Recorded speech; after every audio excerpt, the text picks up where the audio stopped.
नमस्कार दोस्तों। भावगत बृहस्पति का राशिफल।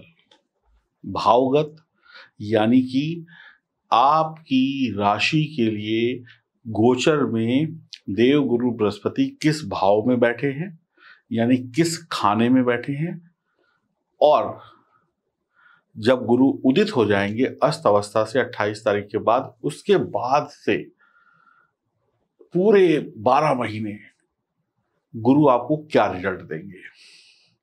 बीच बीच में गुरु वक्री भी होंगे, अस्त भी होंगे, लेकिन उन सब के बारे में भी चर्चा करेंगे बाद में। लेकिन इस वीडियो में हम सिर्फ बात करने वाले हैं भावगत बृहस्पति का फल आपकी राशि के लिए।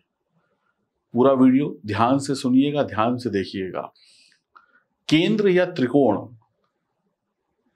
जो भाव होते हैं वो देवगुरु बृहस्पति को अत्यंत पसंद होते हैं, यानी आप ऐसा कह सकते हैं यहां पर बृहस्पति शुभ परिणाम देते हैं। जिसकी भी जन्म कुंडली में देवगुरु बृहस्पति द्वितीय भाव, पंचम भाव, नवम भाव और एकादश भाव में बैठे हैं, ये शुभ बृहस्पति होते हैं। यहाँ पे बृहस्पति के रिजल्ट शुभ मिलते हैं, अच्छे मिलते हैं। जिसकी भी जन्म कुंडली में देवगुरु बृहस्पति पहले खाने में, चौथे खाने में, 7वें खाने में और 10वें खाने में, जैसा कि मैं आपको कुंडली में भी दिखा रहा हूं, बैठे होंगे, देवगुरु बृहस्पति महाशुभ फल देते हैं। देवगुरु बृहस्पति जहां बैठते हैं वहां से जहां देखते हैं, यानी उनकी दृष्टि जहां जहां पड़ती है वहां पर अमृत समान शुभ फलों की वर्षा होती है। अगर आपकी जन्म कुंडली में और गोचर कुंडली में देवगुरु बृहस्पति द्वितीय भाव, पंचम भाव, नवम भाव या एकादश भाव में बैठे हैं या केंद्र स्थान में बैठे हैं, यानी पहला, चौथा, 7वां और 10वें घर में, तो ऐसे में बृहस्पति आपकी जीवन में जो दोष है, जो परेशानियां हैं, उसको हल करने की क्षमता रखता है, यानी आपको परेशानी नहीं होने देगा।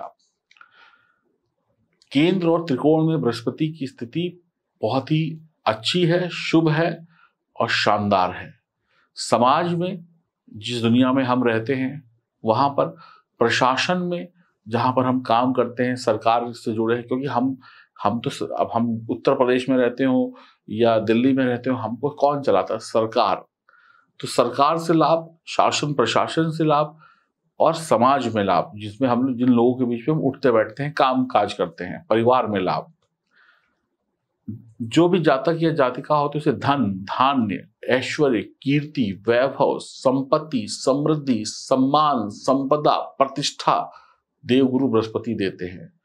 शादी का सुख, बच्चे का सुख, पढ़ाई का सुख, विदेश यात्रा का सुख, सब कुछ देवगुरु बृहस्पति ही देते हैं। अगर देवगुरु बृहस्पति मजबूत अवस्था में है तो, या उनको हम उपायों से मजबूत बना लेते हैं तो, ऐसा व्यक्ति खुद तो जीवन का आनंद लेता ही लेता है, ऐसा व्यक्ति दूसरों को भी धन देता है, यानी कि वो व्यक्ति मालिक होता है, उसके नीचे 10 लोग काम करते हैं। देवगुरु बृहस्पति आपके उत्तम नौकरी और उत्तम व्यापार को चलाते हैं, अच्छी पढ़ाई करवाते हैं, घर का सुख देते हैं, बड़ों का सुख देते हैं। स्त्री, पुत्र, भोजन, नौकर चाकर, बढ़िया वस्त्र, गाड़ी, बंगला, आभूषण, यात्राएं, ये सब कुछ देवगुरु बृहस्पति ही देते हैं। तो अब आप समझ गए देवगुरु बृहस्पति का उदय होना और देवगुरु बृहस्पति का वर्तमान में मंगल की राशि मेष में बैठना आपके लिए कितना इंपॉर्टेंट है और वो आपको क्या देंगे, ये हम चर्चा करेंगे। मैं यही कह सकता हूं कि देवगुरु बृहस्पति अगर आपके शुभ अवस्था में बैठे हैं तो आपका जीवन अलौकिक होता है। अलौकिक का मतलब होता है प्रकाशमान, उसमें कहीं पर भी दुख, दर्द, अंधकार की जगह ही नहीं होती है। तो मैं एस्ट्रोलॉजर सचिन आप सभी का एक बार फिर से स्वागत और अभिनंदन करता हूं, और हम बात करने वाले हैं देवगुरु बृहस्पति के उदय हो जाने के बाद 2023 से लेकर 2024 तक की यात्रा आपकी राशि के लिए क्या होगी। हम वीडियो में बहुत सारी बातें जानेंगे, उपाय भी जानेंगे, तो पूरा वीडियो देखेंगे तो अगले 1 साल या आने वाले अनेक साल आप ऐश कर सकते हैं। तो आइए शुभारंभ करते हैं आपकी राशि से। आप लोग चैनल को जरूर सब्सक्राइब कर लीजिएगा, और अगर आपके पास आपकी जन्म कुंडली नहीं है और आप बनवाना चाहते हैं तो दिए गए नंबरों पर संपर्क कर सकते हैं। चलिए शुरू करते हैं। अब हम बात करेंगे सिंह राशि की। नवम भाव यानी देवगुरु बृहस्पति का अपना भाव, नवम भावगत बृहस्पति उत्तम फल प्रदान करता है, अच्छा सिद्ध होता है आपके जीवन में। बृहस्पति की दशा, अंतरदशा, महादशा चल रही है तो धन, अपार धन, धन नहीं अपार धन यानी बहुत सारा धन, ऐश्वर्य, कीर्ति, वैभव, समृद्धि, संपत्ति, सम्मान और भाग्य प्राप्त होता है। आय में वृद्धि होती है, इनकम बढ़ती है। ये होने वाला है आपके साथ। भाग्य अच्छा होता है, विदेश यात्राएं संभव होती हैं, संतान और पत्नी से मन सुखी रहता है, कुंवारे हैं तो शादी के योग बनते हैं, आनंदित रहते हैं, पति पत्नी बच्चों के साथ सुखी जीवन, हम दो हमारे दो। उच्च अधिकारी, बॉस, सीनियर, सत्ता अधिकारी यानी जो लोग मंत्री हैं, राजनेता है, उनसे अनुकूलता और प्रसन्नता रहती यानी उनका साथ रहता है।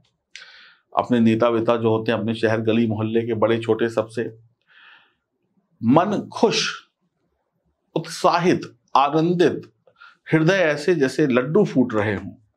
नवम भावगत बृहस्पति सिंह राशि वालों को मैं यही कहूंगा, अगर आपकी दशा महादशा चल रही है और आपकी कुंडली में बृहस्पति मजबूत है तो जितनी प्रशंसा की जाए आपकी कम है, आपको बहुत कुछ मिलने वाला है। यहाँ पर बृहस्पति जो है आपको बहुत अच्छे रिजल्ट दे रहा है। मेरे पास शब्द नहीं है अभी फिलहाल बोलने के लिए। शारीरिक सुख के साथ साथ शारीरिक सौंदर्य, पत्नी का शारीरिक सुख और शारीरिक सौंदर्य यानी आपकी खूबसूरती, आपके गाल लाल लाल, आपके चेहरे की मुस्कुराहट, एकदम लोग कहेंगे वाह, एकदम ऐसे लग रहा है जैसे कोई स्वर्ग से अप्सरा उतर आई हो, ऐसे लग रहा है कोई एकदम हैंडसम पुरुष जा रहा हो, एकदम बढ़िया शानदार। बच्चे का जन्म होगा तो ऐसे लगेगा गोल मटोल, जैसे भगवान श्री कृष्ण थे ना, एकदम सुंदर नैन नक्श वाले, वैसे बच्चे पैदा होंगे इस समय में। ईश्वर की आराधना और आस्था बढ़ती है, धर्म कर्म से जुड़ जाएंगे आप। संतान का जन्म हो सकता है, विवाह हो सकता है आपका, या आपकी संतान का विवाह हो सकता है। अगर आप उम्र है आपकी 70 साल 50 साल और आपकी बच्चे की शादी की उम्र है तो उसकी शादी हो जाएगी, अब आपकी तो हो चुकी।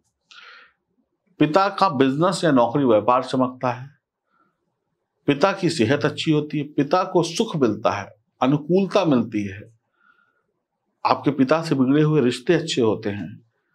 नवा घर भाग्य का है, धार्मिक मामलों का, अच्छी शिक्षा और जातक के पूर्वजों का है, यानी पूर्वजों का जो इस दुनिया से चले गए हैं ना, उनका भी आशीर्वाद मिलता है, बहुत ही अच्छा रिजल्ट मिलता है। समाज में धन सम्मान की प्राप्ति होती है, धर्म के काम आप करते हैं, ज्ञानी होते हैं, एक अच्छे पारिवारिक जीवन को जीते हैं, सभी का आशीर्वाद लेते हैं।